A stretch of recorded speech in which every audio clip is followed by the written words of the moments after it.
शेतातील काही आंबट कैऱ्या घरी आणलेल्या होत्या आणि त्याचं आज मस्त असं लोणचं बनवायचं होतं. तर मम्मीने कैऱ्या पाण्यामध्ये टाकून ठेवल्या. त्यानंतर मग त्या मी स्वच्छ अशा पुसून घेतल्या आणि छान असं लोणचं आज मम्मी बनवणार होती. आता हे लोणचं करण्यासाठी पहिले तर कैऱ्या फोडून आणावे लागणार होत्या आणि त्यासाठीच या कैऱ्या स्वच्छ करून घेतल्या आणि बाहेरूनच कैऱ्या फोडून आणल्या. आता रात्रीचा स्वयंपाक वगैरे झालेला होता आणि बाहेर छान अशी हवा सुटली होती. हवेलाच आम्ही लोणचं बनवायला घेतलं आणि इथे मिरचीचं आणि कैरीचं असे 2 लोणचं आम्ही आज बनवून घेतले. आणि बघू शकताय घरच्या लोणच्याचा कलर जरी थोडासा पिवळट दिसत असेल पण खायला अगदीच मस्त लागतो.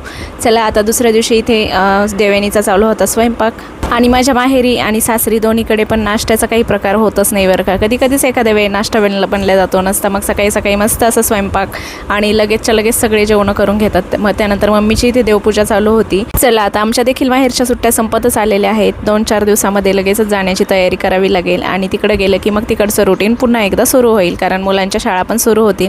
आता या दोघी सासूसुना काम करत होते. म्हटलं चला आपण पण काहीतरी करावं. तर झाडांना पाणी द्यायचं बाकी होतं तर मी मस्त छान असं झाडांना पाणी देऊन घेतलं. आणि एवढ्या उन्हाळ्यामध्ये पण झाडं अगदी टवटवीत हिरवीगार अशी आहेत कारण 2 टाईम मम्मी त्याला पाणी देते आणि झाडं अगदीच टवटवीत मग त्यामुळे दिसतात.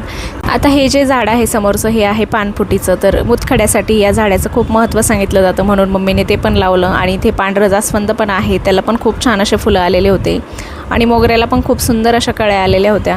आणि एवढ्या उन्हाळ्यामध्ये पण एवढे छान छान फुलं बघितले ना तर खूप छान वाटतं आणि झाडाला पाणी दिल्यानंतर एक वेगळीच रौनक येते. चला भेटूया पुढच्या ब्लॉगमध्ये. तोपर्यंत बाय.